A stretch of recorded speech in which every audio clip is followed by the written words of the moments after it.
ನಮಸ್ಕಾರ. ಕರ್ನಾಟಕ ಸರ್ಕಾರವು ರಾಜ್ಯದ ಪ್ರಮುಖ ಧಾರ್ಮಿಕ, ಪರಂಪರೆ ಹಾಗೂ ಪರಿಸರ ಪ್ರವಾಸಿ ತಾಣಗಳಲ್ಲಿ ಪ್ರವಾಸೋದ್ಯಮವನ್ನು ಉತ್ತೇಜಿಸುವ ಉದ್ದೇಶದಿಂದ 13 ಪ್ರಮುಖ ರೋಪ್ವೇ ಯೋಜನೆಗಳನ್ನು ತ್ವರಿತವಾಗಿ ಜಾರಿಗೊಳಿಸಲು ನಿರ್ಧರಿಸಿದೆ.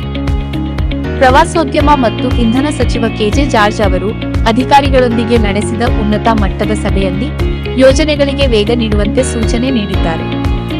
ಈ ಎಲ್ಲಾ ಯೋಜನೆಗಳನ್ನು ಸಾರ್ವಜನಿಕ ಖಾಸಗಿ ಸಹಭಾಗಿತ್ವ ಅಂದರೆ ಪಿಪಿಪಿ ಮಾದರಿಯಲ್ಲಿ ಅಭಿವೃದ್ಧಿಪಡಿಸಲಾಗುತ್ತಿದೆ. ತಾಂತ್ರಿಕ ಮತ್ತು ಆರ್ಥಿಕ ಸಾಧ್ಯತಾ ಅಧ್ಯಯನದ ಜವಾಬ್ದಾರಿಯನ್ನು ಕೇಂದ್ರ ಸರ್ಕಾರದ ರೈಟ್ ಸಂಸ್ಥೆಗೆ ವಹಿಸಲಾಗಿದೆ.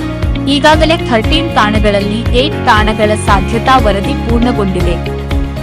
ಈ ಹಿಂದೆ ಯೋಜನೆಗಳು ವರ್ಷಗಳ ಕಾಲ ಬಾಕಿ ಉಳಿದಿದ್ದ ಕಾರಣ ಈ ಬಾರಿ ಟೆಂಡರ್ ಕರೆಯುವ ಮೊದಲೇ ಅರಣ್ಯ ಮತ್ತು ಪರಿಸರ ಇಲಾಖೆಗಳ ಎಲ್ಲಾ ಅಗತ್ಯ ಅನುಮತಿಗಳನ್ನು ಪಡೆಯುವಂತೆ ಸಚಿವರು ಸೂಚಿಸಿದ್ದಾರೆ.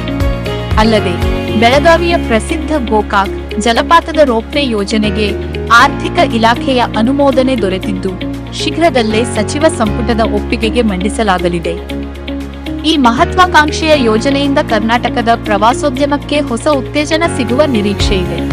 ರೋಪ್ವೇ ನಿರ್ಮಾಣವಾಗಲಿರುವ 13 ಪ್ರವಾಸಿ ತಾಣಗಳ ಪಟ್ಟಿ: ಅಂಜನಾದ್ರಿ ಬೆಟ್ಟ ಕೊಪ್ಪಳ, ಹನುಮಂತನ ಜನ್ಮಸ್ಥಳ ಎಂದೇ ಪ್ರಸಿದ್ಧ ಗೋಕಾಕ್ ಜಲಪಾತ ಬೆಳಗಾವಿ, ಮಧುಗಿರಿ ಕೋಟೆ ತುಮಕೂರು, ಏಷ್ಯಾದ 2ನೇ ಅತಿ ದೊಡ್ಡ ಏಕಶಿಲಾ ಬೆಟ್ಟ, ಮುಳ್ಳಯ್ಯನಗಿರಿ ಶಿಖರ ಚಿಕ್ಕಮಗಳೂರು, ಕರ್ನಾಟಕ ಅತ್ಯುನ್ನತ ಶಿಖರ, ಮಲ್ಲಳ್ಳಿ ಜಲಪಾತ ಕೊಡಗು, ಬಳ್ಳಾರಿ ಕೋಟೆ ಬಳ್ಳಾರಿ, ನೃಪತುಂಗ ಬೆಟ್ಟ ಧಾರವಾಡ, ಯಾದಗಿರಿ ಕೋಟೆ ಯಾದಗಿರಿ, ಮೈಲಾರ ಲಿಂಗೇಶ್ವರ ದೇವಸ್ಥಾನ ಯಾದಗಿರಿ, ಹೊಳಲಮ್ಮ ದೇವಸ್ಥಾನ ಗದಗ, ಕಾಲಕಾಲೇಶ್ವರ ದೇವಸ್ಥಾನ ಗದಗ, ಸವದತ್ತಿ ಯಲ್ಲಮ್ಮ ದೇವಸ್ಥಾನ ಬೆಳಗಾವಿ, ದೇವರಗುಡ್ಡ ಮಾಲತೇಶ ದೇವಸ್ಥಾನ ಹಾವೇರಿ.